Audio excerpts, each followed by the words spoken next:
If you're watching this video, you're either actively job hunting for fully remote or virtual assistant roles and you're not getting the results you expected, or you're thinking about transitioning into this space but you don't know where to start. Either way, you're in the right space because both those problems have the same solution, and that is exactly what this channel is about. My name is Angela Makonyere, founder of NG Global. I teach African professionals how to position themselves and compete for global remote roles and actually win. This is episode 1 of a series that I'm building specifically for you. Someone who's serious about making this move and not just thinking about it. And by the end of this video, you're going to walk away with 3 things that you need to understand before you send a single application. And at the end, I'm also going to give you a homework task because watching is not enough.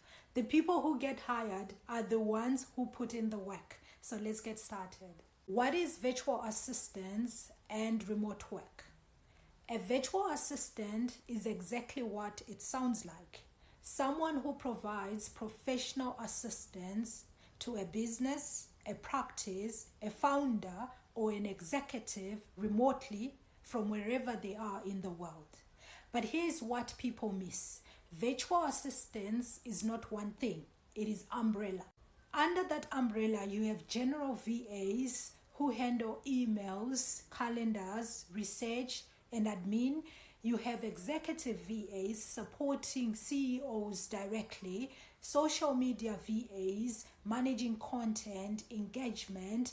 You also have medical VAs supporting healthcare practices with clinical documentation, EHR management, patient scheduling. You also have real estate VAs, e-commerce VAs, legal VAs. It is massive. The space is indeed massive, and it is growing because businesses globally are realizing that they do not need to hire someone in their city for every function. They need someone skilled, reliable, and available. So location stopped being a barrier a long time ago. Fully remote work means exactly that. Your office is wherever you are.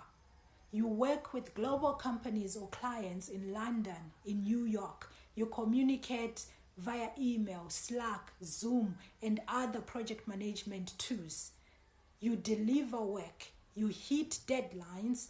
You operate professionally without ever stepping in a physical office. That is the world you're trying to enter, and it is a real, thriving, and competitive market. People are moving into remote and VA work for different reasons, really. Some are professionals who have realized their skills like, for example, project management, customer support, finance, healthcare, administration are transferable to a global market that pays significantly more than their local market. Some are mothers, caregivers, people with health challenges, people who need flexibility that a 9-to-5 in an office cannot give them. Some are just graduates who looked at the job market around them and decided to build a different path. And specifically in Africa, the opportunity is significant because a skilled professional in South Africa, Kenya, Rwanda, Zambia, Namibia can provide the same quality of work as someone in the UK or US. But because of exchange rates and cost of living differences, they can price competitively and still earn an income that transforms their financial reality. That is not exploitation, that is positioning. And it is why I built this channel, because the opportunity is real, but only for the people who understand how to access it correctly. The ones who do not understand positioning apply for hundreds of roles and hear nothing. The ones who do build careers that were not possible in their local market. And that gap between applying and getting hired is what this entire channel is about. Who can be a virtual assistant, and do you need experience? This is a question that I get asked more than any other, and I'm going to answer it honestly. You do not need to have worked as a virtual assistant before to become one. However, you do need transferable skills, and almost everyone has them. If you have worked in customer service, you have client communication skills. If you have worked in administration, you have documentation and organizational skills.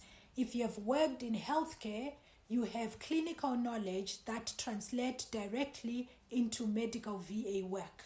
If you have worked in marketing, finance, logistics, education, each and every one of those backgrounds has skills that a remote employer will pay for. The question really is not, do you have experience? The question is, have you translated your experience into a language the remote job market understands? That is where most people go wrong. They take a CV written for a local employer and use that to apply for global remote roles and wonder why they are not getting responses. And it's not that they are not qualified. It is because the CV is speaking the wrong language to the wrong target audience. Now, experience always helps. If you have 2 years of customer service in a call center, that is relevant.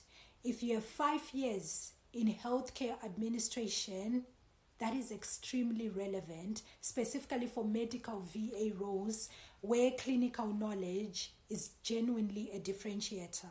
But if you're starting from scratch and you do not have formal experience, you can still enter this space. That's the beauty of it. You just have to be honest about where you're starting, invest in building the right foundation, and understand that your first role is not going to pay you as much as your third or your fourth role, which is fine because you are building a track record, you are building a foundation. What you cannot do is pretend to have experience that you do not have. The market will find out, usually in the first interview. So start where you are and build from there. I want to leave you with one idea that I need you to sit with before the next episode. Job hunting is sales. Say that again. Job hunting is sales. You are the product. Your CV is the pitch document. Your portfolio is the proof of value. Your LinkedIn profile is your inbound pipeline. And the interview is the closing call. Most people apply for global remote roles without understanding this.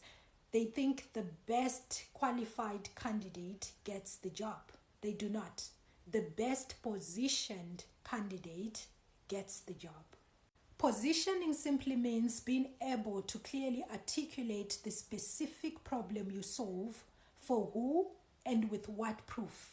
Not a paragraph of soft skills. In specific, quantified, and evidence-based language. That is positioning. We are going to spend a lot of time on this in this series, but I need you to start thinking about it now, yeah?